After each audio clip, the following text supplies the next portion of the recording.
Video शुरू करने से पहले मैं बता दूं, हर एक को उनके सवाल का जवाब मिला करेगा, चाहे वो यूट्यूब के ऊपर हो, चाहे वो इंस्टाग्राम के ऊपर हो। रिसेंटली ही मैंने अपना इंस्टाग्राम अकाउंट बना लिया है, लेकिन अभी उस पर फुली एक्टिव नहीं हुआ। लेकिन आने वाले टाइम में जब मैं नर्सरी के ऊपर शिफ्ट हो जाऊंगा तो मेरा पूरा काम यही होगा, मतलब फुल टाइम बिज़नेस भी यही होगा और फुल टाइम मैं ज़्यादा से ज़्यादा फोकस करने की कोशिश करूंगा आप लोगों के सवालों के जवाब को लेकर, कि कोई भी ऐसा ना रहे जिसके सवाल का कोई जवाब रह गया है। लेकिन उसको थोड़े दिन और लगेंगे जब तक कि मैं नर्सरी के ऊपर शिफ्ट नहीं होता, और इंशाल्लाह इसी महीने नवंबर में ही हम नर्सरी के ऊपर शिफ्ट हो जाएंगे। चलिए अब वीडियो शुरू करते हैं।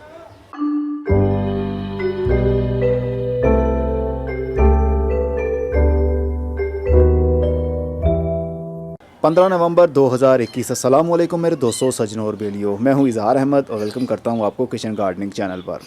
कल की वीडियो में हमने शिफ्ट किया था एडीनियम के पौधों को 12 इंच के गमले के अंदर। मिट्टी का गमला है। अभी अभी मैंने सब पौधों को पानी दिया, तो इसको भी मैंने पानी दिया है। ये पत्थर कुछ लोग समझ रहे हैं शायद जो फ़र्श के अंदर डलवाते हैं, मार्बल चिप्स है ये, तो ये वो नहीं है, ये लावा रॉक्स होते हैं। लावा रॉक्स वो होते हैं जिससे हम अपनी एड़ियों को भी रगड़ते हैं। उसको स्क्रबर स्टोन भी कहते हैं, रगड़ने वाला पत्थर भी कहते हैं, जिससे हम अपनी एड़ियों को रगड़ते हैं। तो ये भी वही होता है, बस बनावट का फ़र्क होता है। इसका साइज़ हमने छोटा करवाया होता है। वैसे बड़े बड़े पत्थर होते हैं इसके, लेकिन हमने इसका साइज़ छोटा करवाया हुआ है ताकि हमारे इस्तेमाल में इन पत्थरों का ज़्यादा से ज़्यादा फ़ायदा हो सके। पत्थर बहुत ज़्यादा बड़े होंगे तो उसका कोई फ़ायदा नहीं हो पाएगा। अब इन पत्थरों के अंदर पानी भी स्टोर है। अभी आपको मैं दिखाता हूँ, थोड़ा सा प्रेस करके, शायद आपको कैमरे में महसूस हो जाए। अब ये पत्थर है, इसके अंदर पानी होल्ड है। इसको मैं पुश करूँगा, ये पत्थर है क्योंकि ज़्यादा दबाया नहीं जाएगा, लेकिन आप पानी फील कर सकते हैं, इसके अंदर मॉइस्चर मौजूद है। इसी का फ़ायदा होता है कि एडीनियम के पौधे या कोई और पौधा हो, जैसे कि एलोवेरा का पौधा हो, ये भी सैकुलेंट पौधा है, तो ऐसे में इनकी जड़ों को एकदम से पानी नहीं मिलता। आराम आराम से जड़ें जैसे जैसे पत्थर के साथ में टच होती हैं, उनको वहीं से हल्का हल्का पानी मिलने लग जाता है। पानी नहीं मिलता है, सिर्फ मॉइस्चर मिलता है, जिससे उस पौधे की ग्रोथ चलती रहेगी और वो पौधा जल्दी गलता नहीं है।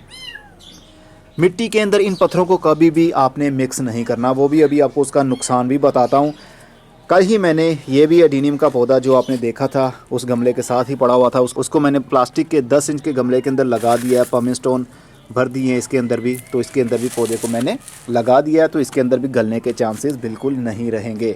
अब मैं बताता हूँ, कुछ लोग समझते हैं शायद कि इसको हम मिट्टी के अंदर मिक्स करेंगे तो मिट्टी सॉफ्ट हो जाएगी, उसका ड्रेनेज अच्छा बन जाएगा, तो ऐसा बिल्कुल भी नहीं है।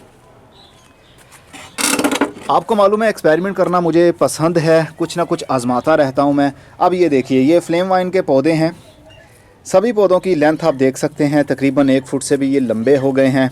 कोई ऐसा पौधा नहीं होगा जिसकी ग्रोथ ना हो रही हो, सभी की बहुत कमाल की ग्रोथ चल रही है। लेकिन एक गमले के अंदर मैंने मिट्टी में पमिंग स्टोन को मिक्स कर दिया था, तो इसकी आप हाइट देख सकते हैं, इसके पत्तों का कलर देख सकते हैं, ये पर्पल रंग में बदल रहा है पत्ता।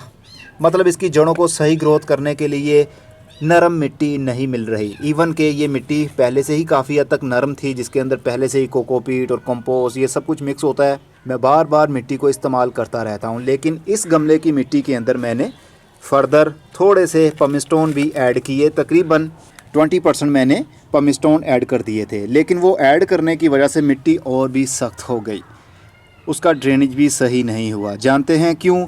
क्योंकि मिट्टी के अंदर जब भी हम कोई पत्थर इस्तेमाल करेंगे, कोई सा भी पत्थर हो, ये वाला पमिंग स्टोन ज़्यादा ख़तरनाक रहता है मिट्टी के अंदर हम उसको जब मिक्स करते हैं, क्योंकि इसके अंदर वाटर होल्डिंग कैपेसिटी होती है। थोड़ा सा पानी इस पत्थर के अंदर स्टोर हो जाता है, लेकिन जब मिट्टी खुश्क होने लगती है तो वो खुद को गीला करने के लिए इन पत्थरों को चूसने लग जाती है।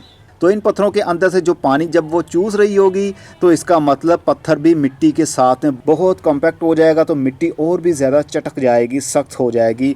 आप फिंगर से उसको हिला भी नहीं सकते, इतनी सख्त मिट्टी हो जाती है जब पानी की कमी हो जाए। तो ऐसे में पत्थर हो या फिर ईंट का चूरा हो, कुछ भी हो, मिट्टी के अंदर कभी भी आपने ये चीज़ मिक्स नहीं करनी। अगर मिट्टी का ड्रेनेज अच्छा बनाना ही चाहते हैं आप, तो आप रेतली मिट्टी इस्तेमाल करें, जिसको भल भी कहते हैं। अगर बाल नहीं है, मिट्टी को और अच्छा बनाना चाहते हैं तो रेत मिक्स कर लें, लेकिन रेत ज़्यादा मिक्स करने का भी नुकसान होता है क्योंकि उसके अंदर कोई फर्टिलिटी नहीं होती है।